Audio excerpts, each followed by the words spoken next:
Welcome back to my channel, Ronnie's Anime Review. Man, I am telling you, the hype is real on this gravy train for Tower of God. Man, let's get right into it after this.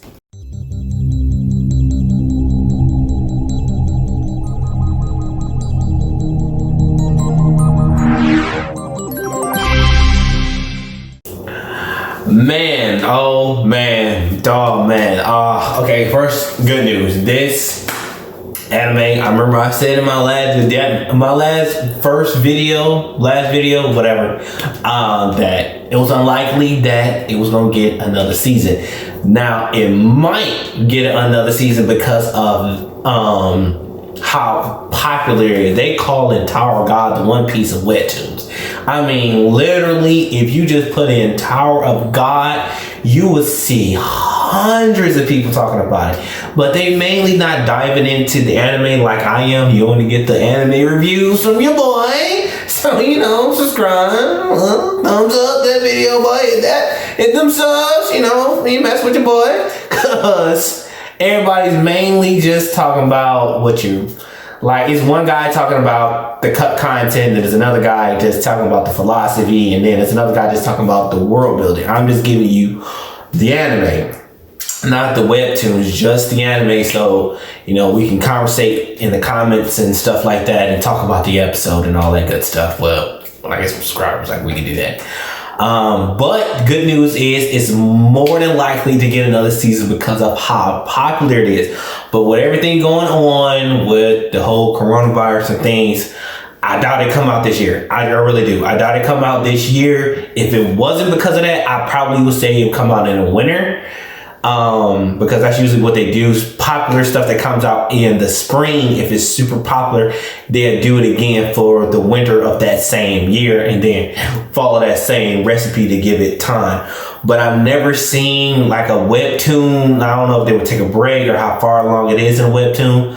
So that is a little tricky because since it's a first time for it, but I am more than guaranteed to see this come out next year. We just have to wait to see if the other webtoon, which is God of High School, which looks amazing. See how that does. If that does really good and, coronavirus the economy starts to recover a little bit, then more than likely it'd definitely be coming back out. Well, let's get into it. I didn't ramble on for long enough. So this episode picks right back up where Quan is like pissed off. He is mad because they tried him.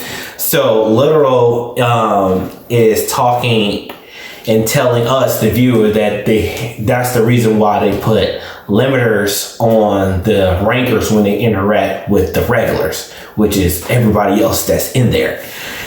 And he chose him not to get bored because then he gets mad because it's just too easy and he basically gets upset.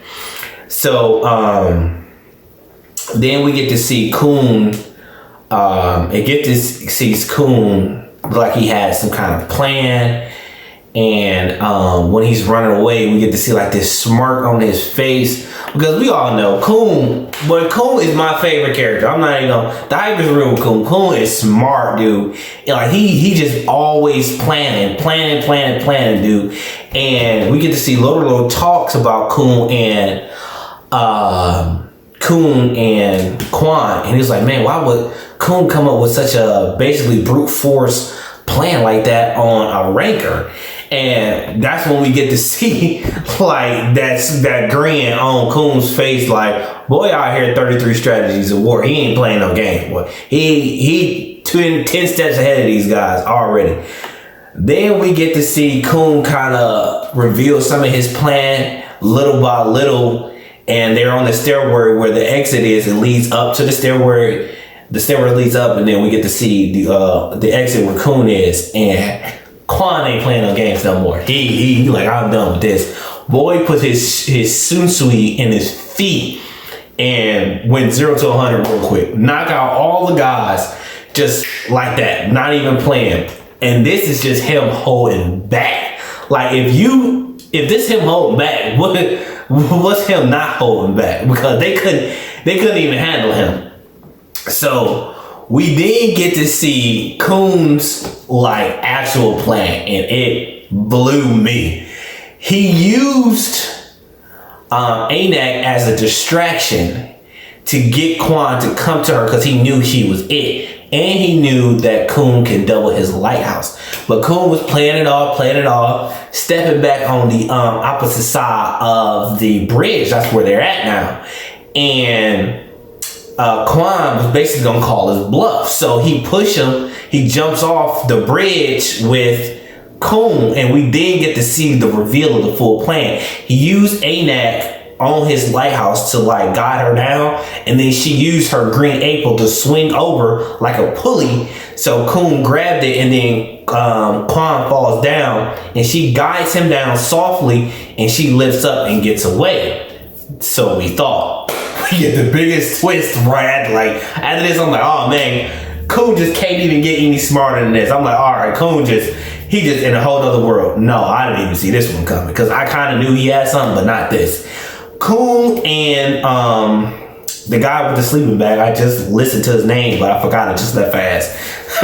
Got my fiance over here cracking up after me. I did forget. It's hard to remember these guys' names. But they end up betraying everybody on that current team. He's like, you want to go up, don't you? You want to go up. And he basically had the rancor dancing out of his hand. And that's how we see him get shot up and get in front of the girl with the green apron. And the real team is that when they had that, remember that friendship list and the 10 people he got on that list, that's Khun's real team. And he wanted all those people to pass together.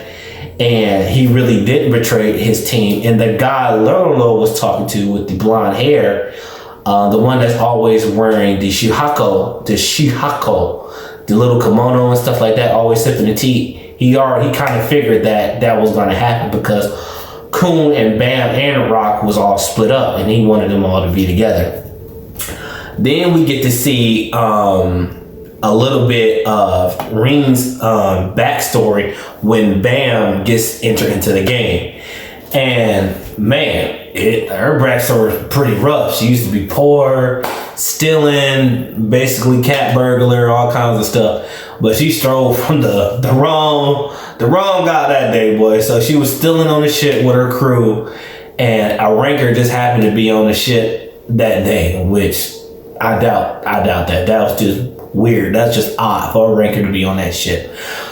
He slaughters her crew with no hesitation. These rankers they merciless, dude. And I tried to look for her name and look for the person. They haven't even got to it in the webtoons, and I couldn't figure out who it was. I did try to look for it for you guys, but they didn't. They haven't got that far yet to explain who the heck that was. So we get to see her get saved by Head On, which is the rabbit guy with the stick that we met in the very first episode. And he asked her, do you want to climb the tower? Do you want to live? And she said, yeah. And the reason why we get this backstory is because she was talking to Greymon, because she was getting demotivated because of everything was going on, how smart Khun is, Bam shooting sweet, the princesses of Jihad. It's just, it's getting overwhelming. And we get some kind of context between Greymon and Ring. He was just cold with her. He was like, that's the relationship we have. And he said, we climb the tower no matter what. No hard feelings, right? And it's something there. I don't know what, but it was just like cold. Like he knew more. He knew it was something that was going on. And she was like, yeah. And right after that, we get to see the Princess of Jihad knock out one of her teammates with a kick, and she said, yeah, plan, right?